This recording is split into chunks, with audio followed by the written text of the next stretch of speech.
नमस्कार, हर हर महादेव, जय श्री शंकर शंभू। स्वागत है आप सबका अपने प्लेटफॉर्म privateteacher.com पे। हमारी जो केवीएस इंटरव्यू क्लास की श्रृंखला चल रही है, इसी में आज एक और क्लास। और आज की जो हमारी क्लास का टॉपिक होगा कि if a child is stubborn then what will you do. Hindi में अगर मैं आपको बताऊं तो आज की क्लास का जो मेरा टॉपिक है वो ये है कि अगर एक बच्चा जिद्दी है तो आप क्या करोगे। इसके पहले मैं 5-6 क्लासेस आपको दे चुकी हूँ रिगार्डिंग योर इंटरव्यू क्वेश्चन, कि आपके इंटरव्यू में किस टाइप के क्वेश्चन वहां पे पूछे जा सकते हैं और कैसे वहां पे आपको रिस्पॉन्स करना है। और मैंने एक नहीं, आपको वहां पे कई सारे आंसर्स बताए हैं कि अगर कोई भी क्वेश्चन पूछा जाए तो पर्टिकुलर जो आप पे सूट करता है आप उसको वहां पे अपने अकॉर्डिंग बता सकते हैं। ठीक है, तो चलिए आज का भी जो क्वेश्चन है, आपको जो भी इसका आंसर लगेगा कि ये आंसर हमारा स्टेबल है तो आप प्लीज कमेंट बॉक्स में बताइएगा। तो चलिए, बीइंग अ टीचर अगर हम जाते हैं वहां पे इंटरव्यू देने के लिए एंड ये क्वेश्चन अगर हमसे पूछा जाता है कि how you are going to tackle this, आप कैसे वहां पे इसे मैनेज करोगे, कैसे इसे आप टैकल करोगे, तो आप बताना कि suppose if I am going to get a child like that in the class. Hindi में हम बोलेंगे कि अगर मुझे इस टाइप का कोई भी बच्चा ऐसा मिलता है क्लास में, then first of all we would try to know, या I would try to know that why that particular child is cranky and why that particular child is stubborn. यानी कि हम सबसे पहले ये जानने की कोशिश करेंगे जो बच्चा है वो किस चीज के लिए रो रहा है या किस चीज के लिए जिद कर रहा है। मोस्ट ऑफ द टाइम यही होता है, जब बच्चे रोते हैं, जिद करते हैं, तो वो रोना शुरू कर देते हैं। जिद्दी जब हो जाते हैं तो उनके साथ में होता है कि वो चीजों को फेंकेंगे और तोड़ेंगे या रोएंगे। Is it clear? तो first of all we would try to know that कि why particular child is crying and why the particular child is stubborn, कि वो पर्टिकुलर जो बच्चा है वो किस लिए जिद कर रहा है या किस लिए वो रो रहा है। फिर सपोज अगर मान लीजिए हम उस बच्चे को अपने पास बुलाएंगे, 2-3 आंसर इसके हो सकते हैं। पहला हम बोल देंगे कि हम उस बच्चे को अपने पास बुलाएंगे and we would try to know that why the particular child is crying. If the thing is possible तो हम उससे बोल देंगे कि ठीक है बच्चा, right now class is going on, ma'am या सर आपको अभी पढ़ा रहे हैं और जब अभी आप पढ़ लोगे तो पढ़ने के बाद में हम चलेंगे खुद और इस चीज को करेंगे। सपोज हम एक एग्जाम्पल लेते हैं कि एक बच्चा है, वो किसी एक टॉय के लिए जिद कर रहा है, वो कह रहा है कि मुझे भी ये चीज चाहिए, या कोई ऐसी जिद है कि जैसे बच्चा जिद कर रहा है कि वो पीछे बैठा हुआ है एंड वो आगे बैठना चाहता है, तो वो बहुत जिद कर रहा है और उसके कारण अगर हमारी क्लास डिस्ट्रैक्ट हो रही है तो इन दैट कंडीशन हम वहां पे अपनी क्लास को ध्यान में रखते हुए कि हमें आज ये पर्टिकुलर टॉपिक पढ़ाना है और वो हमारे लिए ज्यादा इंपॉर्टेंट है, तो उस बच्चे की हम सीट चेंज कर देंगे किसी ऐसे बच्चे के साथ में कि ठीक है बच्चा ये जिद कर रहा है, आप अच्छे बच्चे हो, आप पीछे बैठ जाओ। क्योंकि देखिए हम प्राइमरी क्लास के जितने भी बच्चे हैं ना, उनको सबको लेकर चलना है। कुछ जिद्दी होंगे, कुछ अच्छे होंगे, कुछ मासूम होंगे, कुछ बहुत ही भोले होंगे। तो इस तरह से अब वहां पे ये भी वो क्वेश्चन कर सकते हैं ना आपसे कि सपोज आपने बोला कि अगर वो बच्चा आगे बैठने की जिद कर रहा है तो मीनवाइल हम उसे आगे बिठा देंगे। तो वो क्वेश्चन कर सकते हैं कि मान लीजिए कि कोई बच्चा जो शांत बैठा हो, आपने उसको आगे बिठाया है, उसे देख करके भी वो ऐसा हो जाए, तो आप उन्हें बोल दीजिएगा कि most of the time primary classes में ये होता है कि जो बच्चे होते हैं उनका टीचर से लगाव होता है and they use to listen their teacher.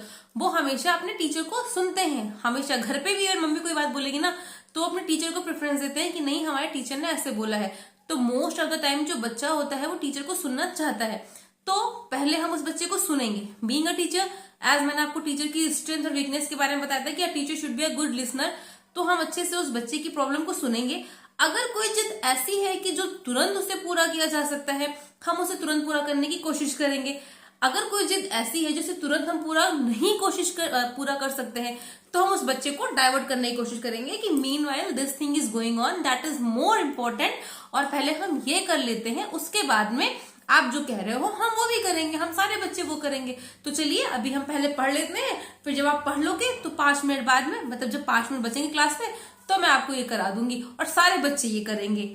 फिर इस तरह से हम उस बच्चे को डाइवर्ट कर सकते हैं। और स्टबर्न का मतलब ही होता है जिद्दी। Is it clear?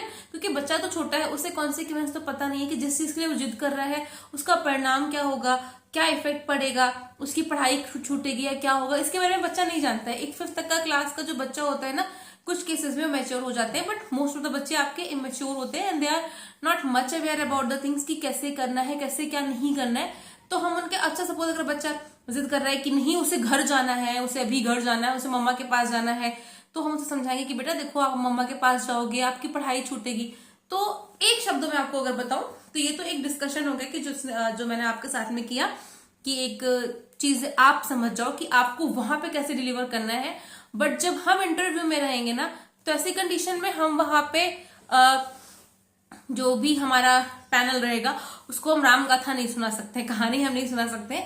तो हम उसे नॉर्मली इतना ही बोलेंगे कि sir suppose a particular child is stubborn और kinky in the class, तो first we would try to listen that why the particular child crying and for what particular child is stubborn, and suppose if the thing is possible that can immediately solve, so we would try to solve it. Suppose anything that is not can be solved immediately, we would try to give the solution for that, and we would tell the consequence for the particular things, and we would try to divert the child. That's it. इतना ही बोलना है।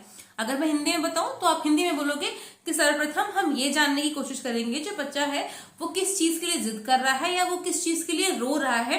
अगर जिस चीज के लिए भी वो बच्चा रो रहा है उसका सोल्यूशन तुरंत के तुरंत पॉसिबल है तो उसे हम सॉल्व करने की कोशिश करेंगे।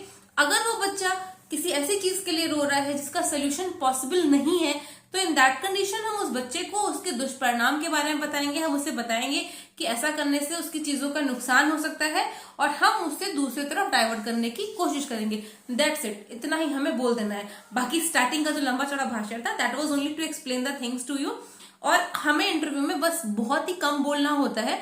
We have to show there कि we are a good listener, और जितना भी हम बोलेंगे उतने में हमें ये शो करना है कि we are a effective speaker too. तो हमें वहां पे अपनी ये सारी क्वालिटीज दिखानी होती है, क्योंकि जब भी आप इंटरव्यू देने जाते हो तो वहां पे जो पैनल होता है ना 4-5 तो आपसे क्वेश्चन पूछते हैं, but one is there only to observe you. वो सिर्फ और सिर्फ आपको ऑब्जर्व करते हैं। तो जो ऑब्जर्व करता है ना वो आपकी पूरी पर्सनैलिटी को ऑब्जर्व करता है कि आप कैसे उठ रहे हैं, बैठ रहे हैं, आपके बात करने का तरीका, each and everything they use to observe. और एट दैट कंडीशन ना आप जहां भी हल्के से भी डीले पड़े तो वहां पे चीजें आपकी थोड़ी सी बेकार हो सकती हैं। Is it clear? तो चलिए आज के लिए हम इस टॉपिक को यहीं पे स्टॉप करते हैं। फिर से मैं आपसे बार बार बोल रही हूँ कि I am ready to help you, but आप इनिशिएट करना शुरू करो। What the questions that you want कि इसका आंसर आप मैम बताओ या इस पे आप वीडियोस बनाओ, आप प्लीज कमेंट बॉक्स में बताओ। We would try to make the videos. ICT की यूज बता चुकी हूँ, strength and weakness of the teacher बता चुकी हूँ, how to use black board तो नहीं मैंने बताया अभी, नहीं वो नहीं बताया मैंने। हाँ, how to give your introduction, English कैसे बोले इसके बारे में मैं आपको बता चुकी हूँ। आप फिर बोलोगे, आप अगर कहोगे एक पर्टिकुलर टाइम पे मैं लाइव आकर के भी आपकी चीजों को सुन लूंगी और आपकी चीजों को सॉल्व करा दूंगी। ठीक है, चलिए आज के लिए भी इतना ही। मिलते हैं फिर हम नेक्स्ट वीडियो में। Till that bye bye. अगर किसी पर्टिकुलर टॉपिक पे वीडियो चाहिए, डेमो भी आपके मंडे से आने शुरू हो जाएंगे, तो आप मुझे जरूर बताइएगा। चलिए बाय बाय, नमस्कार, जय हिंद, जय भारत माता, आपका दिन शुभ हो।